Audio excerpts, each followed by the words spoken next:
I was sobbing. I was sobbing. Hello and welcome back. My name is India and I happen to read a lot. And today is the second wrap up on this channel. Today we are wrapping up all the books that I read in February. And in February I read 10 books and DNF'd 1, bringing the total to 11, which is the exact same amount of books that I attempted to read in January. So I can kind of figure out roughly what my reading pace is and what to expect with each month. So I'm 100% on track to complete my 75 books, which is my goal. If I stick to 11, I think it was like 120 or something like that I would end up reading at the end of the year. But let's jump in. The way that I do my wrap-ups is I go DNF upwards. So we start with the DNFs, the 1 stars, and then end on the highest of high notes with my 5-star reads. So let's jump in, first of all, with my DNF of the month. Starting up first with the DNF of the year. Let's not go too harsh. First up with the DNF of the month, it's Dark Like Under by Alice Chadwick. For more information about kind of where my head was at when I DNF'd this book, my weekly vlog, I'll link it. It had more of an idea of what it was like reading this. Unfortunately for me, I really liked the idea. On paper, it seemed more like my kind of thing. It is set over the course of one day. Each chapter follows a different person in this school setting. It's just, I love multiple POV. I love pieces of media that are set in one day or one weekend. I love stuff like that, right? So with a multiple POV set in one day after the death of a teacher, the ups and downs of what it's like being a child in the 80s seemed really, really appealing. I was a bit daunted by the size of the book, but then when you went in, the font was massive and the margins were big, so I kind of thought, oh, this is going to be an absolute breeze. Unfortunately, I didn't care for any of the characters. The characters, I think because there were so many characters, I found it hard to connect to a single one because we were always, again, as someone who normally loves multi-person points of view, I feel like we were chopping and changing between the characters so quickly that you could never really connect with them. So they kind of fell a bit flat, a bit stereotypical, a bit cliched. So I kind of got, I want to say like maybe a third, maybe a quarter of the way through, and then kind of was just like, I just don't really care. Moving on to my 3-star rated books, we've skipped past 1 and 2 stars, yay. Moving on to my 3-star rated books, we have Open Heaven by Sean Hewitt. I read this in Dublin. I was only going for a couple of days, so I kind of felt like a short book like this would be quite good. Open Heaven is set over one tumultuous summer in a small countryside English village, and it's the love story between these 2 boys. Started off really good. And my 3-star reviews tend to be middle of the road. They're like, there were some good elements and there were some bad elements. The good stuff on this book is that the beginning was really, really engaging. I loved the chapters that were set in the modern day. Normally I am someone that prefers chapters set in the past over chapters set during the present, but the present day chapters were so good. The sense of place was amazing. It had me craving an English countryside walk. Like I wanted to go out and be amongst nature and walk in fields and walk past trees and just go on a good old hike. The characters and the side characters were very realistic. They felt very true. Unfortunately, I got about halfway through this and the energy that I had towards it went out the fucking door.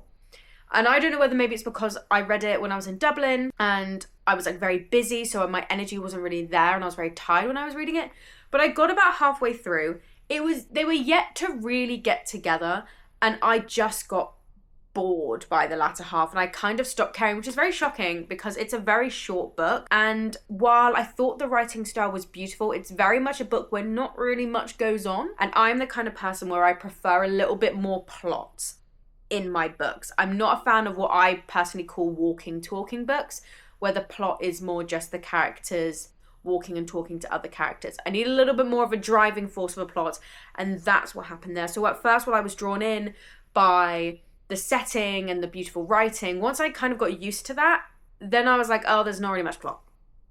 Then we have Flowers for the Sea by Zin E. Rockland, which is a horror, Noah's Ark-esque kind of story about a woman who is pregnant and very much about to give birth on a ship, pretty much pulled out of the Bible, very much like Noah's Ark, where they are escaping demons and monsters and things like this. If you are not a fan of birthing scenes in books, specifically when it's tied to horror, maybe give this one a miss. I really enjoyed it. Again, I thought the sense of setting and place was really, really good. I did want a little bit more explanation of the world and a little bit more of an explanation of the character and the character's backstory, because we got a little bit, but I just needed a bit more. So while I loved the story as like a whole, and I enjoyed the pregnancy element, which I didn't think I would, and I enjoyed the setting, the side characters were really interesting, the main character was really interesting, I liked her, I just wanted more. Like, I felt like this could have been another 50-ish pages, maybe another 30 pages, just to flesh out the backstory, the character's backstory. I didn't get the ending at all. I just think it missed the mark to solidify this as something of a higher rating. Because the basics, the foundations of this book was so good, I just needed more from it, if that makes sense. Moving on to my 3.5 stars, we have Berserk Volume 2 by Kentaro Miura. Berserk Volume 1, I enjoyed. I wanted a bit more from it, but I felt like it was, a good start. I felt with Volume 2, we got a lot more of the story. I felt like Volume 1 was all about just setting up Guts' abilities as being this sword fighter and like monsters that follow him, setting up like the very basics of the plot. I felt like we got a lot more backstory, a lot more interesting side characters. Puck, the little small elf that hangs out with him, I love. We are seeing a little bit more of Guts' like personality and morals, which I thought was really good. I'm just waiting for Guts' backstory a little bit more. Volume 2 was way better than Volume 1. I felt like it drew me in. I felt like I was getting an understanding of the arc of this plot a lot more. And we got a little bit more backstory of how the world works. I think I just need a bit more of Guts' backstory. But again, as a second volume, I enjoyed it. Then we have Hunchback by Sao Ishikawa, which is actually longlisted for the International Booker Prize. So I'm feeling very intellectual right now. This is a book about a woman who has a congenital muscle disorder, who writes erotic articles and fiction on the internet, who is just living her life in this kind of care home, and finds out that one of the carers, who is an absolute arsehole, I must add, finds out about her online personas, and I'll leave it as that.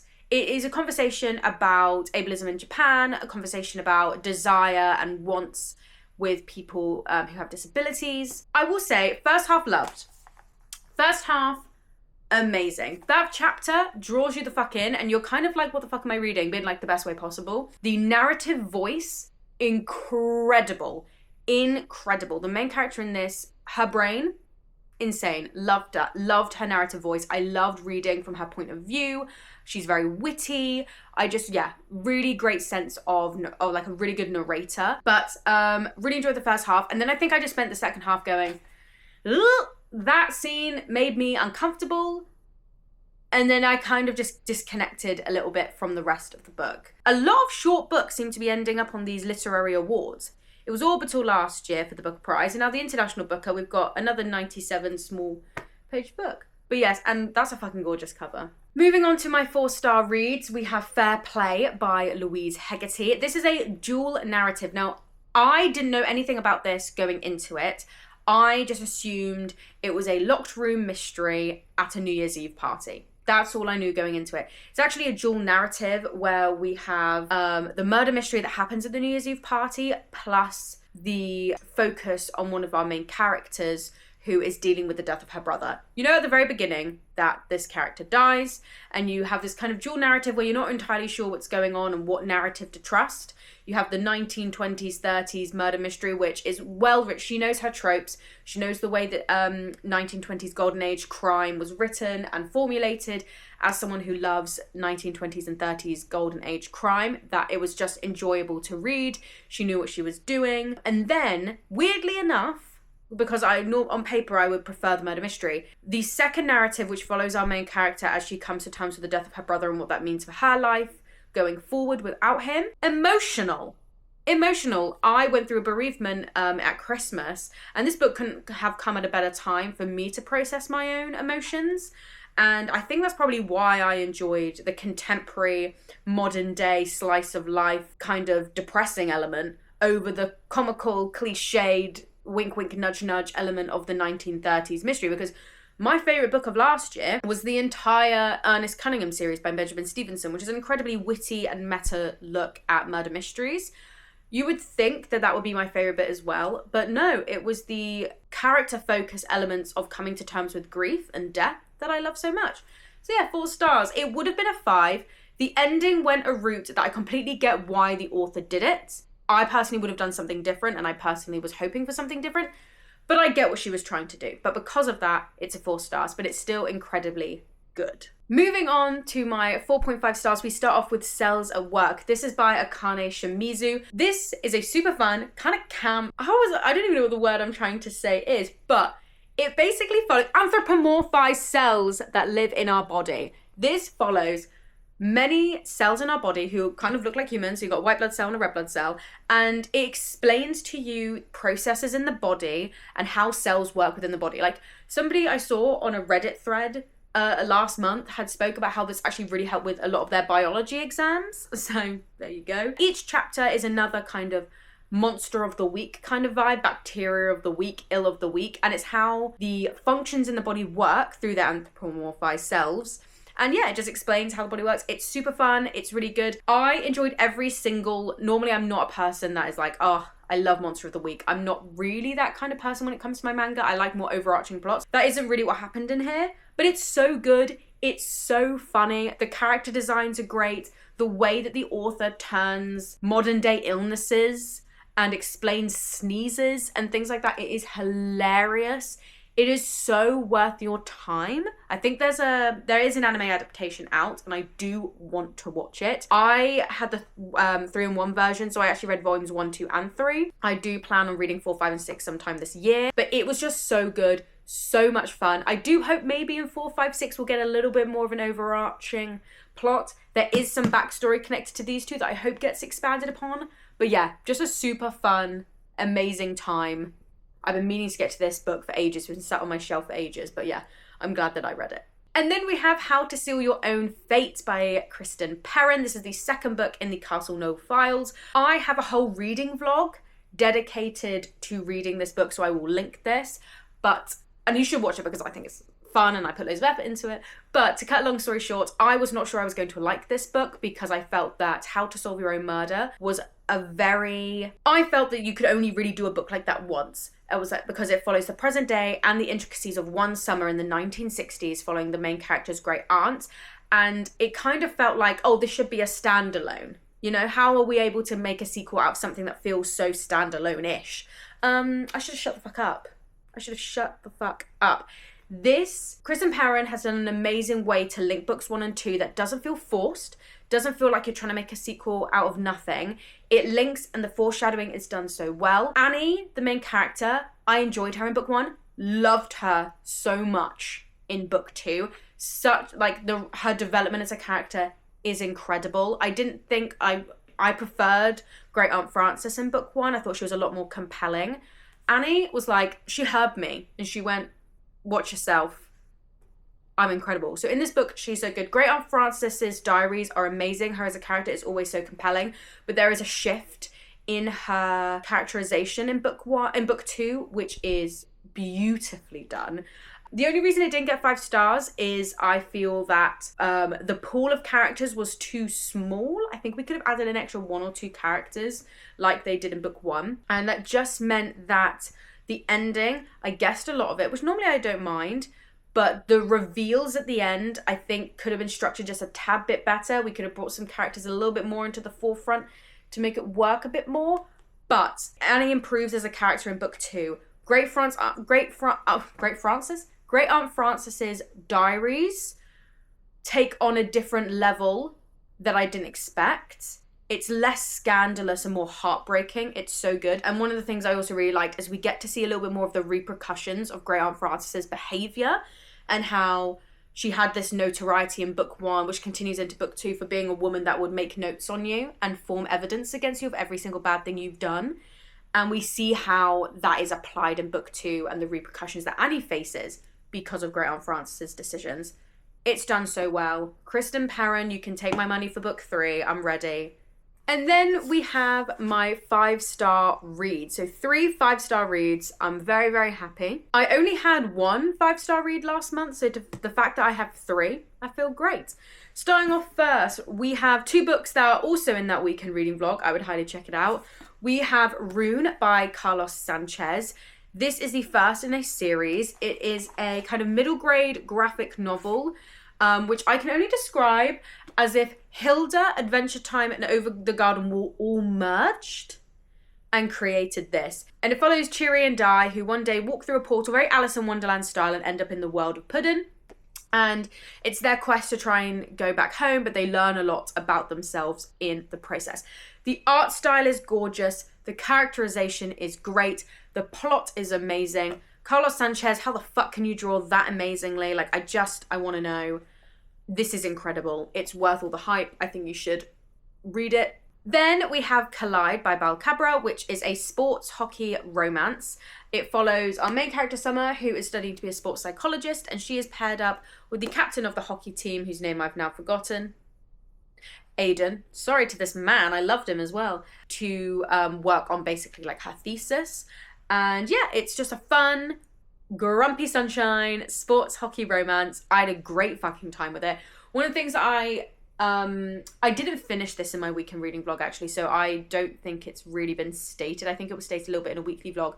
But one of the things I love so much about it is I felt like it wasn't a slow burn by any means. I'm not saying it's a slow burn, but I am very used to like the 2 characters meeting each other, being very physically attracted to each other, and then just going at each other like horny people, right? But the whole not really liking each other to lovers was done very well. The pacing and the dynamic of their relationship was done really, really well. The build up to their relationship was just structured incredibly.